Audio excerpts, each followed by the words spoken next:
Knuckles Comic Issue 30. I start out already disinterested as I see a human holding a briefcase with guns in it, and he uses one to shoot a bird for no reason. Then we see on top of the Eastern Hemisphere's Mount Kilimanjaro, a purple gorilla with a red lasso, who throws it up to Angel Island and gets up to it. Well, that's certainly a creative way to get to the island. We then see a wall of text on the island's soil wasting time when we could have just seen him climb up the island's bottom with narration at the bottom of the panel. The gorilla, named Monk unfortunately, brags about being back home to the island and vows vengeance on Knuckles for some reason.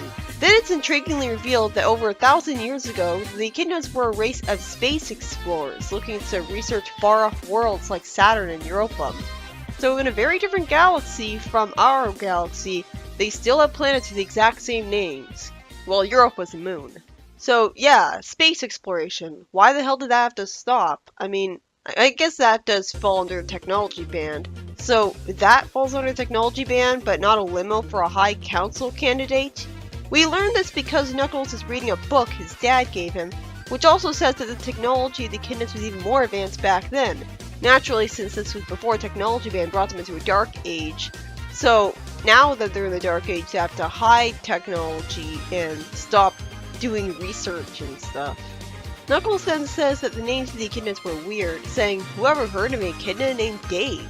Makes sense he'd think that considering the kinds of names we've seen here. I wonder why they used to have normal names. He wonders what happened to the monolith, whatever that is, but then gets interrupted by the sound of squawking from that same cat weasel bird from last issue, who tells him in a panic that a bird he knows got killed off at the north end. I thought that was just a normal bird. Knuckles gets hit by a thrown rock while gliding by what turns out to be his childhood bully. Because Knuckles had a childhood bully. Knuckles. A guy who literally has the word Knuckles for a name. The most powerful Echidna Guardian in the world, who can literally create a random portal home or surround himself with nuclear energy he's immune to by accident. That Knuckles had a childhood bully. Bullshit. They're really running low on ideas. Monk then looks at Knuckles and remembers the instant that he found himself jolted from his sleep, unable to move his limbs, as robed figures from the Brotherhood threw him off the edge of the island, which sadly didn't kill him. Good to see a bully getting what he deserves for once, even if he deserved more. It's a refreshing change of pace seeing authority figures actually dealing with a bully for the main character. It really shows how much they love him.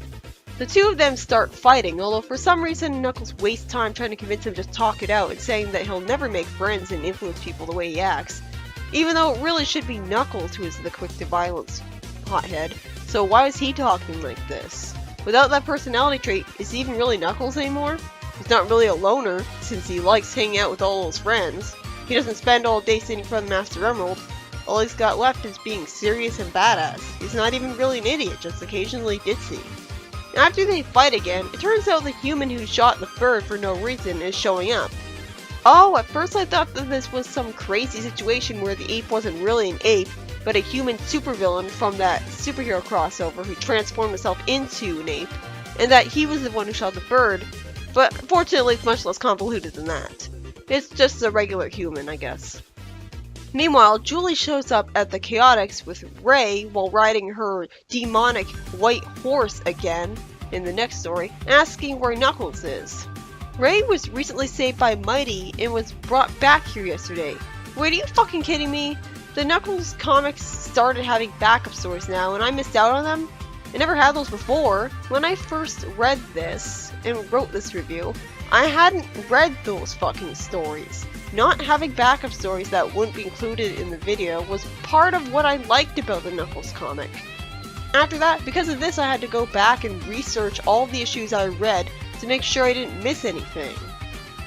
Ray may have a terrible design, but he at least has a personality, as he immediately shows shyness by stuttering, and says that Mighty's the closest he has to family these days. Why would he think Julie's the kindergarten when she's a girl?